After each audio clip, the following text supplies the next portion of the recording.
आपल्या सगळ्यांच्या घरात, बागेत अगदी सहज दिसणारी गोष्ट म्हणजे गवती चहा. पण थांबा, हा फक्त चहाचा सुगंध वाढवण्यासाठी नाहीये. याच्या आत ना आयुर्वेदाची मोठी रहस्य दडलेली आहेत. चला, आज ती उलगडून पाहूया. पण खरंच विचार करण्यासारखी गोष्ट आहे नाही का? म्हणजे एका साध्या गवतामध्ये इतके औषधी गुणधर्म आले कुठून? कसं शक्य आहे हे? चला, आज आपण याच प्रश्नाच्या मुळाशी जाऊया. आज आपण काय काय बघणार आहोत त्याची ही एक छोटीशी झलक. म्हणजे गवती चहा फक्त चहापुरता मर्यादित का नाहीये?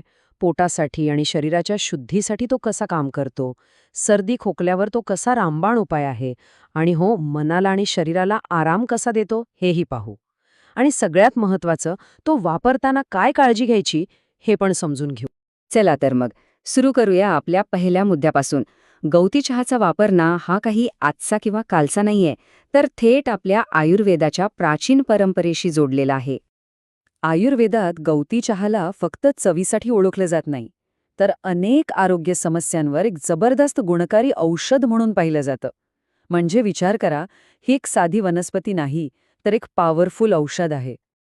आता जरा शरीराच्या आत डोकावून पाहूया. गवती चहा आतून म्हणजे आपल्या पचनसंस्थेवर आणि शरीर शुद्धीकरणाच्या प्रक्रियेत नेमकी काय कमाल करतो ते बघूया. पोटाच्या तक्रारी तर आजकाल खूपच कॉमन झाल्यात. गॅस, अपचन, पोट फुगल्यासारखं वाटणं, या सगळ्यावर गवती चहाचा काढा म्हणजे एक सोपा आणि एकदम प्रभावी उपाय आहे. तो पचनक्रिया सुधारण्यासाठी खूप मदत करतो. एवढंच नाही तर गवती चहा एक उत्तम डिटॉक्स चहा म्हणूनही काम करतो. आता डिटॉक्स म्हणजे काय? सोप्या भाषेत सांगायचं तर शरीरातली सगळी घाण म्हणजे विषारी द्रव्य बाहेर काढायला मदत करणं. एक प्रकारची नैसर्गिक साफसफाईच. आणि ही प्रक्रिया काम कशी करते? तर बघा, सगळ्यात आधी गवती चहामुळे लघवीचं प्रमाण वाढतं. मग काय होतं, या वाढलेल्या प्रवाहामुळे आपली किडनी आणि लिव्हर म्हणजे यकृत आपोआप स्वच्छ व्हायला लागतं. आणि मग शरीरात साचलेले सगळे विषारी घटक बाहेर फेकले जातात. आहे की नाही एकदम सोपी नैसर्गिक पद्धत? ओके, आता वळूया पुढच्या मुद्द्याकडे. हवामान थोडं बदललं की लगेच सर्दी खोकला होतो, हे तर ठरलेलंच आहे. अशा वेळी हा गवती चहा एका नैसर्गिक औषधासारखा कसा धावून येतो ते पाहू. यामागे एक सायन्स आहे. गवती चहामध्ये ना सिट्रल नावाचा एक घटक असतो आणि याच घटकामुळे त्याला अँटीबॅक्टेरियल आणि अँटी फंगल पॉवर मिळते.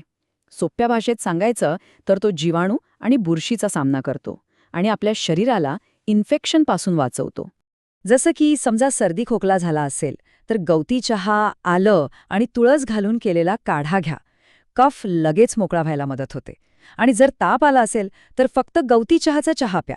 त्याने घाम येतो आणि शरीराचं तापमान आपोआप कमी व्हायला लागतं. गवती चहाचे फायदे फक्त शरीरापुरते नाहीत तर ते मनापर्यंत पोहोचतात. म्हणजे तो एकाच वेळी आपल्या मनाला आणि शरीराला कसा शांत करतो हे आता आपण समजून घेऊया.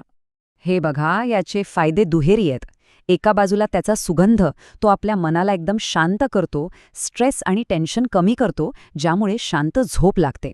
आणि दुसऱ्या बाजूला त्याच्यात सूज कमी करण्याचे गुणधर्म आहेत. त्यामुळे सांधेदुखी, शरीरावरची सूज किंवा मसल्स पेन कमी करण्यासाठी तो खूप प्रभावी ठरतो. आणि थांबा, गोष्टी इथेच संपत नाही. जर गवती चहा नियमितपणे घेतला तर रक्तातील कोलेस्ट्रॉल नियंत्रणात राहतं, ब्लड प्रेशर बॅलन्समध्ये राहतं आणि याचा थेट फायदा आपल्या हृदयाच्या आरोग्याला होतो. हे किती महत्वाचे आहे नाही का? आता इतके फायदे ऐकल्यावर वाटू शकतं की चला, आजपासूनच याचा वापर सुरू करूया. पण थांबा, कोणतीही औषधी वनस्पती वापरण्याआधी काही गोष्टींची काळजी घेणं खूप खूप गरजेचं आहे. ते एक गोष्ट लक्षात ठेवा, गर्भवती महिला आणि स्तनपान करणाऱ्या मातांनी गवती चहा वापरण्यापूर्वी डॉक्टरांचा सल्ला नक्की घ्यावा. ही खूप महत्वाची सूचना आहे. आणि दुसरी गोष्ट म्हणजे कोणतीही गोष्ट प्रमाणातच बरी. याचं सेवन जास्त झालं तर चक्कर येणं किंवा तोंड कोरडं पडण्यासारखे त्रास होऊ शकतात. तर आज आपण पाहिलं की गवती चहामध्ये किती आश्चर्यकारक गुणधर्म लपलेले आहेत. आयुर्वेदानं दिलेली ही देणगी योग्य पद्धतीनं वापरली तर आरोग्यासाठी किती फायदेशीर ठरू शकते. पण आता एक प्रश्न उरतोच की वेगवेगळ्या त्रासांसाठी याचा काढा नेमका बनवायचा कसा, त्याची कृती काय असेल, यावर नक्की विचार करा.